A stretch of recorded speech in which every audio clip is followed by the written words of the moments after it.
오늘도 주님의 날 하나님께 찬양하고 하나님께 경배하며 나아갈 때에 세상 근심이 다 사라지는 저와 여러분 모두가 되시기를 주님의 이름으로 축원합니다.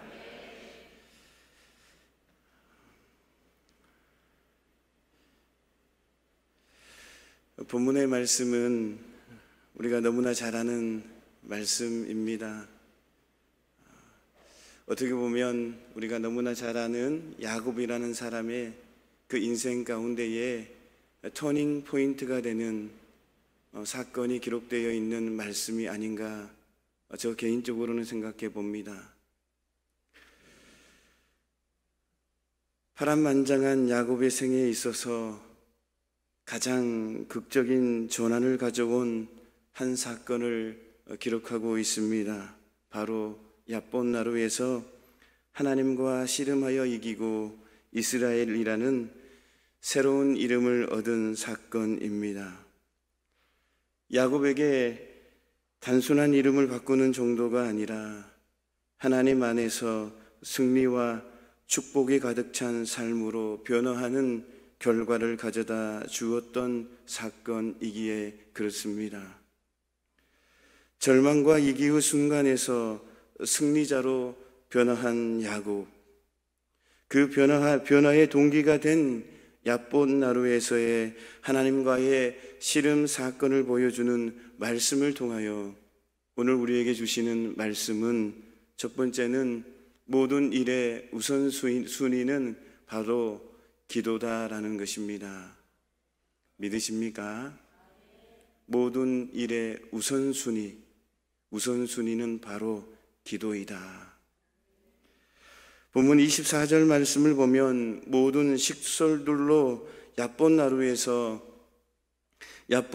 건너게 한 야곱이 강가에 홀로 남았다가 어떤 사람과 날이 새도록 씨름하였다라고 기록되어 있습니다. 여기서 어떤 사람이란 창세기 32장 30절과 호세아 12장 3절 4절에 의하면 바로 하나님, 곧 구약시대에 하나님의 사자로 자주 나타나셨던 성자 하나님을 가리킵니다. 그리고 씨름이란 야곱이 씨름하듯 하나님께 매달려 처절하고도 필사적인 기도의 모습을 묘사한 것입니다. 여기서 씨름이라는 단어를 히브리어 언어를 보면은 아바크라는 단어를 사용하는데요, 먼지에 쌓이다, 또 붙잡다, 이런 의미가 담겨져 있습니다. 그래서 다시 말씀드리면 여기서 씨름하다라는 의미는 땅에서 먼지가 쌓이도록, 이 땅에서 먼지가 나서 먼지가 쌓일 정도로 붙잡고 격렬하게 싸우는 모습이 기록된 그러한 표현인 것입니다. 야곱은 하나님의 도우심을 입기 위해 하나님을 붙잡고 필사적으로 죽을 힘을 다하는 그러한 기도를 했다라는 것입니다. 하나님께서 내 소원을, 하나님께서 내 기도를 들어주시지 않는다고 한다면 절대 저는 물러설 수가 없습니다. 하나님께서 나의 인생을 책임져 주지 않는다고 한다면 절대 저는 물러설 수가 없습니다. 하나님과 되면하며 끝까지 저는 주님을 붙잡고 놓아주지 않을 것입니다. 지금 이 순간에 해결해 주지 않는다고 한다면 결코 저는 물러설 수가 없다라는 그러한 죽을 힘을 다해서 죽을 각오를 하고 생명 걸고 목숨을 걸고 지금 저는 주님을 붙잡습니다 라는 그러한 표현의 모습입니다. 성도 여러분, 야곱에게 있어서 지금 상황이 어떤 상황입니까?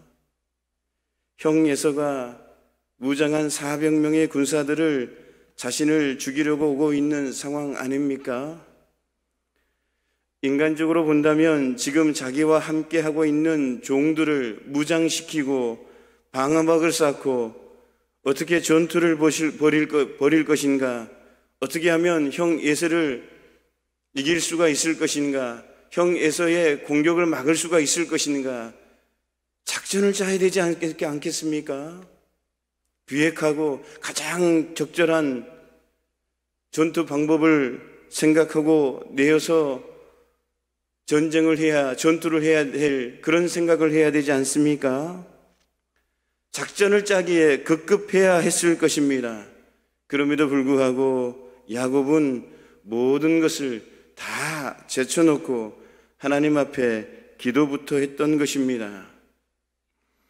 야곱의 이러한 모습은 우리가 어떤 위기나 문제에 직면했을 때에 무엇보다도 먼저 하나님께 기도해야 된다라는 그러한 가르침을 주고 있다라는 것입니다. 물론 우리에게 닥친 문제를 해결하기 위해서는 인간적인 방법을 최대한 사용하는 것도 중요합니다. 자기가 할 도리를 다하지 않고 하나님께 기도만 하는 것은 그의 행위를 통해서 역사하고자 하시는 하나님의 뜻을 막는 것과 같습니다. 문제는 우선순위다라는 것입니다. 우선순위. 가장 먼저 무엇을 해야 하는지 우선순위 말입니다. 인생의 위기가 직면했을 때에, 인생의 위기와 문제가 직면했을 때에 가장 먼저 무엇을 해야 되는지 우선순위가 중요하다라는 것입니다. 인간적인 노력과 방법을 사용하기 전에 먼저 하나님께 기도하고 하나님의 도우심을 바라는 것이 성도의 올바른 태도다라는 것입니다. 하나님은 인간의 생사화복을 주관하실 뿐만 아니라 모든 역사를 하나님의 뜻대로 이끌어 가시는 분이십니다. 여러분 믿으십니까? 그러하기에 우리가 오직 하나님의 도우심을 의지함으로 말미암아 위기나 문제를 해결받을 수 있기 때문에, 그러기에 인간적인 방법보다는 가장 먼저 하나님께 기도하고 하나님께 물어보고, 하나님 어떻게 하면 좋습니까?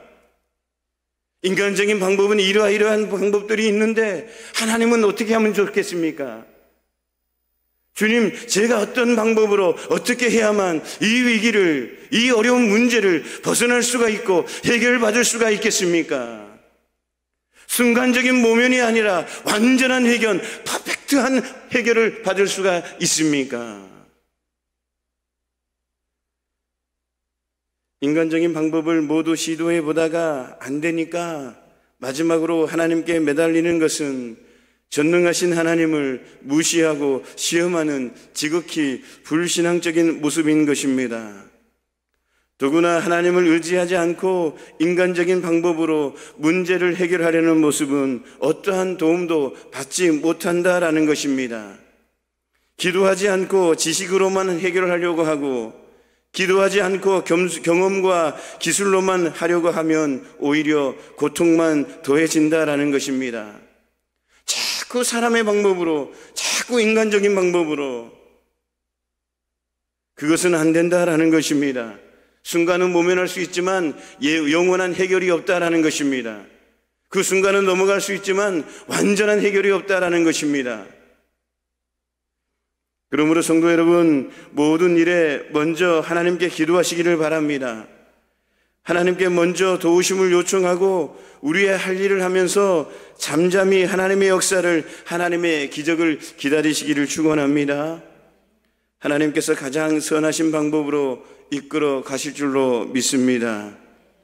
두 번째 말씀은 끈질긴 기도가 응답을 받는다라는 것입니다. 24절의 말씀을 보면 야곱이 날이 새도록 어떤 사람 하나님의 사자와 씨름하였다라고 말씀하고 있습니다. 또 25절, 26절 말씀을 보면 야곱은 한두 뼈가 어긋나는 상황에서도 하나님의 사자에게 매달려 자신을 축복하지 않으면 보낼 수 없다라고 하였습니다. 성도 여러분, 그렇습니다. 야곱은 자신과 비교할 수 없을 정도로 강한 하나님의 사자와, 그것도 한두 뼈를 다쳐 굉장히 고통스러운 상황에서도 날이 셀 때까지 포기하지 않고 하나님의 사자에게 매달려 자신을 축복하도록 기도한 것입니다. 결국 이로 인하여 야곱은 하나님의 사자로부터 이름과 계명과 함께 축복도 받았다라는 것입니다. 이처럼 끈질기게 포기하지 않고 인내하며 하는 기도는 반드시 응답받을 수 있다라는 것입니다. 믿으십니까? 누리시기를 축원합니다. 여러분, 끈질긴 기도가 응답받습니다. 기도를 조금 하다가 응답이 안 되니까 포기하는 것이 아니라 끈질긴 기도, 끝까지 기도하는 것. 여러분, 해보십시다. 끈질기게 기도하십시다.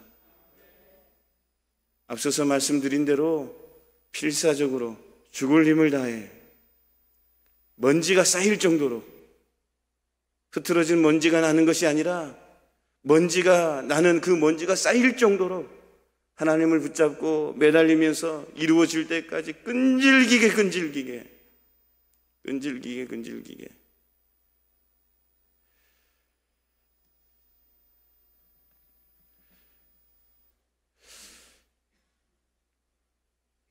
예전에 저도 신학대학원 공부하다가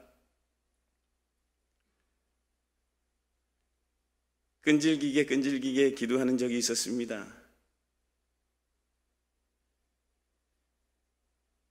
막내는 어리고 아들은 어리고 은행 다니다가, 소위 말하는 그때 당시에 철밥통 은행 다니다가 하나님의 부르심을 받고 다 내려놓고 그 다음날 밥에 먹을 돈도 없을 정도, 돈도 없고 쌀도 없고 끈질기게 기도한 적이 있습니다. 후회도 많이 했고, 그때 당시 내가 잘하는 행동인가? 내가 제대로 가고 있나? 이 길을 그냥 은행에 있으면 먹고는 사는데 쌀도 없네. 그 다음날 밥할 쌀도 없고.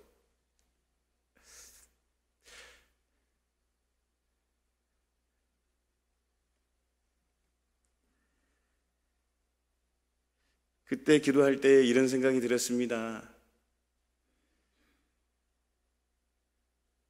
우리 주님 바짓가랑이라도 붙잡고 해결해 줄 때까지 놓지 말아야 되겠다.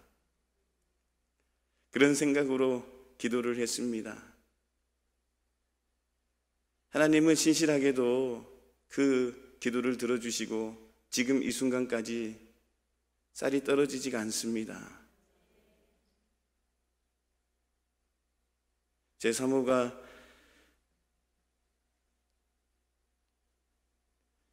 그 다음날 밥을 하려고 하니 그때 당시에 죄송합니다. 일본말을 써가지고 바게스, 사투른가요? 예, 파란 바게스에 쌀을 모아놨는데 쌀이 없더랍니다. 이렇게 드르륵 소리 정도고.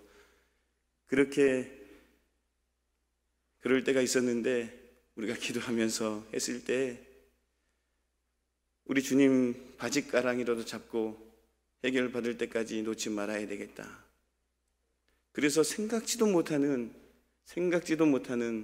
제가 주일학교 다녔던 그 시골, 아주 시골에 있는 그 교회에서 연락이 와서 어떻게 소문을 듣고 그 교회가 신학생들을 후원하는데, 후원했던 신학생이 다 졸업을 하니 기도하다가 생각해 보니까 제가 생각이 나더랍니다. 그래서 신대원 졸업할 때까지 성미를 받았습니다. 그 이후에는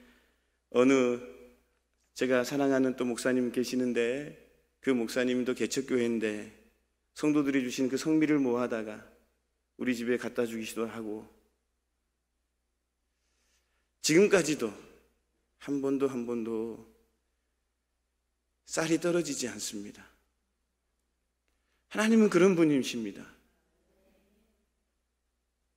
누리십시다.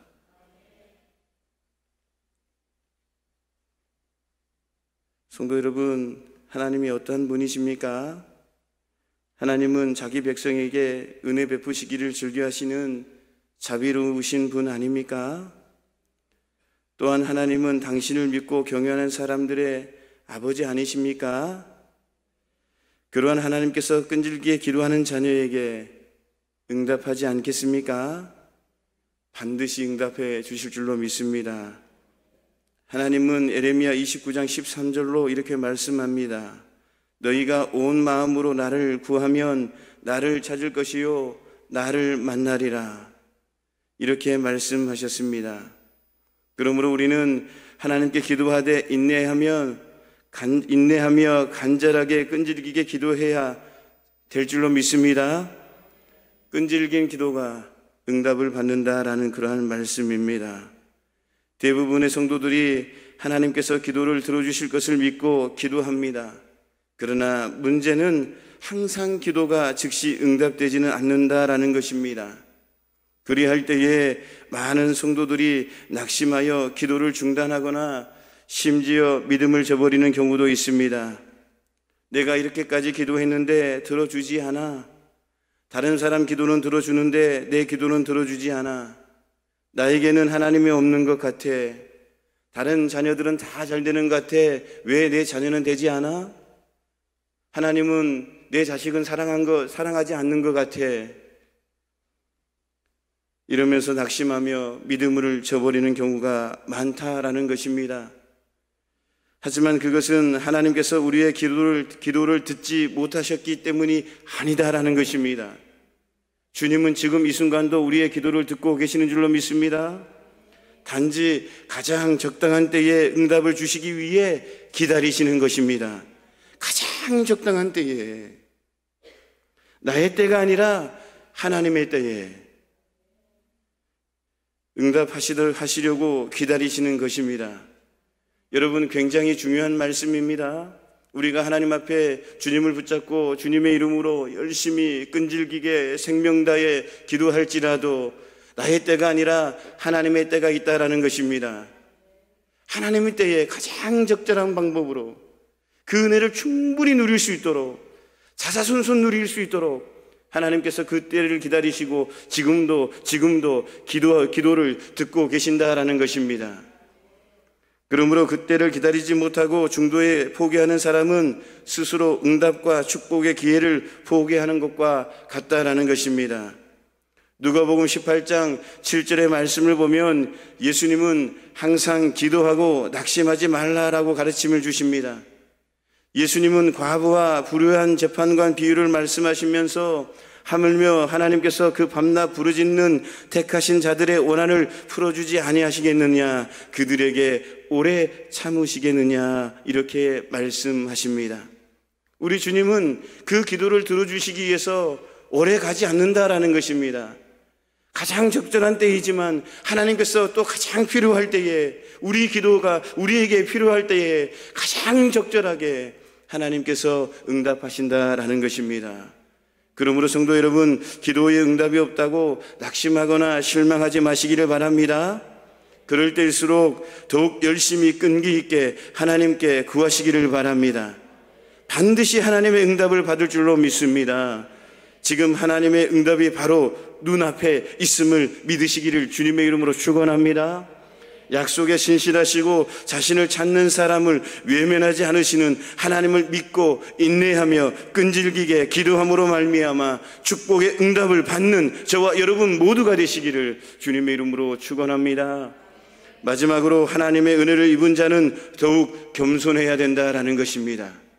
하나님께서 은혜를 베풀어 주실 때에 겸손해야 된다. 하나님께서 응답해 주실 때에 겸손해야 된다. 하나님께서 역사가 일어날 때에, 역사를 베풀어 주실 때에, 기적을 베풀어 주실 때에, 문제가 해결되고 우리가 위기에서 정말 벗어날 때에, 그때에 우리는 겸손해야 된다. 25절의 말씀을 보면 야곱과 씨름하던 하나님의 사자가 야곱의 한돛뼈를 어긋나게 했습니다. 그리고 이로 인해 야곱은 평생 다리를 저는 자가 되었습니다. 그러면 하나님은 왜 하나님께서 왜 야곱의 기도를 들어주시면서 다리가 저는 자로 만드셨습니까? 그것은 바로 야곱이 하나님과 씨름하며 승리와 축복을 얻음으로 인해 교만한 사람이 되는 것을 염려하셨기 때문입니다. 사랑하는 야곱이 하나님과 겨루어서 응답과 축복을 누렸는데 그 축복과 은혜로 말미암아 교만해질까 봐 염려해서 이러한 일들이 다리를 저를 정도로 그렇게 하셨다라는 것입니다. 여러분 생각해 보십시오. 사람이 아니라 하나님의 사자와 겨루어 이겼다라는 것이 얼마나 자랑스럽고 영광스러운 일입니까? 아마 야곱이 환도뼈를 다치지 않고 완전한 승리를 거두었다면 평생 두고두고 하나님과 사람 앞에서 자랑했을 것입니다. 그런데 하나님의 사자가 야곱의 환도뼈를 어긋나게 해서 저는 자로 만드심으로 인해 야곱은 승리와 축복을 얻은 후에도 자신이 얼마나 나약한 존재인지, 하나님 앞에서 얼마나 연약한 존재인지 뼈저리게 느꼈을 것입니다. 그래서 야곱은 축복을 얻은 후에 오히려 과거보다 더 겸손한 자가 되었던 것입니다. 흔히 사람들은 하나님께 기도함으로 말미암아 어떤 일을 이루거나 하나님의 축복을 받아 누릴 때에 자칫 그 모든 것을 자신의 능력으로 이루었다라고 생각할 때가 많다라는 것입니다. 자신도 모르는 사이에 교만이 들어오는 것입니다. 그래서 하나님의 은혜를 잊고 자신도 모르게 교만하게 행동하며 주님을 부끄럽게 할 때가 많다라는 것입니다. 하나님께서 부어주실 때에 은혜를 주시고 축복을 주실 때에 그 축복과 은혜로 말미암아 하나님께 영광이 되어야 되는데, 하나님께 축복의 도구로 쓰임받아야 되는데 오히려 하나님을 부끄럽게 한다라는 것입니다. 교만하여져서 말입니다. 그래서 성공과 축복이 오히려 멸망의 원인이 되기도 한다라는 것입니다. 두려운 말씀 아닙니까? 축복이 축복으로 남아야 되는데, 은혜는 은혜로 남아야 되는데 두려운 축복이 되는 것입니다. 다시 말씀드리면 그 축복은 축복이 아니라 저주라라는 것입니다. 그 순간에는 문제가 해결되고 위기가 벗어나고 뭔가 하나님께서 은혜를 부어주시기 때문에 축복으로 은혜로 하나님 감사합니다라고 하지만 그 축복으로 인하여 그 사람이 변질되어서 그 사람이 교만해 되어서 교만한 삶으로 말미암아 오히려 하나님을 부끄럽게 하고 성령 해방죄가 되고 그리스도의 복음을 막아버리고 십자가의 복음을 막아버리고, 그러면 그것은 축복이 아니라 오히려 저주다라는 것입니다. 얼마나 무서운 말씀입니까? 오히려 축복을 안 받았으면 멸망의 길로 가지는 않지 않습니까? 패망의 길로 가지는 않지 않습니까? 얼마나 이단들이 그런 경우가 얼마나 많이 있습니까? 변질된 사람들이 얼마나 많습니까? 처음 순간에는 순수한 믿음으로 순수한 마음으로 하나님께 충성할 때에 하나님께서 놀라운 이적과 표적과 얼마나 많은 일들을 하나님 보여주십니까? 그런데 어떻습니까? 하나님께서 은혜를 주시고 하나님께 기적을 주실 때에 그 주신 것을 가지고 가장 정말 변함없이 하나님 앞에 더 충성하고 순수한 모습으로, 순결한 모습으로, 정직한 모습으로 하나님 앞에 쓰임을 받고 계속해서 자자손손대대로 그 은혜와 축복을 누려야 되는데 어떻습니까? 변절되어서 사단의 도구로 쓰임받지 않습니까? 2단 3단으로 빠져버립니다. 자기 자랑을 하게 되고, 그런 이단들이 얼마나 많습니까? 자신을 자랑하고 오직 하나님의 이름을, 주님의 이름을, 성경 말씀을 자랑해야 되는데 자기 얘기를 하고 자기 얘기를 하면서 그런 경우가 얼마나 많습니까? 이단들이 그렇습니다. 그것은 축복이 아니라 오히려 저주입니다. 가슴에 새기시기를 주님의 이름으로 축원합니다. 사랑하는 성도 여러분, 그러므로 우리는 하나님의 은혜가 임할 때에 더욱 겸손해야 될 줄로 믿습니다. 그리하여 우리에게 주어진 하나님의 은혜를 놓치지 않고 영원히 자자손손대대로 복된 삶을 살아야 될 줄로 믿습니다. 좀 전에 제가 간증드린 대로 하나님은 한번 부어주시면 끝까지 가시는 분이십니다. 자기 당대가 아니라 자자손손 대대로 이어지는 하나님의 놀라운 축복이 있습니다. 누리시기를 축원합니다. 여러분, 제가 미력하지만 성경에 나와 있는 말씀만 드리는 부분이 아니라 제 경험과 체험에서도 말씀을 드리는 것입니다. 그래서 자신 있게 이렇게 말씀드릴 수 있습니다. 고람되어 하나님 앞에서 부끄러움 없이 말씀드리는 겁니다. 우리가 끈질기게 기도하면 하나님께서 응답을 주십니다. 그리고 하나님께서 응답을 주실 때에 우리는 겸손해야 될 줄로 믿습니다. 말씀을 다시 한번 마무리합니다. 모든 일의 우선순위는 바로 무엇이라고 말씀드렸습니까? 기도다. 기도입니다. 두 번째는 끈질긴 기도가 응답받습니다. 그리고 그런 기도를 할 때 하나님께서 부어주실 때에 우리는 겸손해야 될 줄로 믿습니다. 늘 하나님 보시기에 겸손한 삶을 살아가는, 그러므로 말미암아 잠깐 누리는 그런 축복이 아니라 내 당대에도 다 누리고 또 내 다음 세대 자자손손까지 천대까지 이르는 축복 누리시기를 주님의 이름으로 축원합니다. 하나님 아버지 감사합니다. 모든 일의 우선순위는 기도라고 말씀하십니다. 끈질긴 기도가 응답받는다라고 말씀하십니다. 우리가 하나님께 기도할 때에 주신 은혜와 주신 축복을 반드시 자자손손 대대로 누릴 수 있도록 은혜를 나리워 주시옵시고, 변함없는 늘 겸손함으로 쓰임받는 우리 모두가 되게 하여 주옵소서. 예수님의 이름으로 기도하옵나이다. 아멘.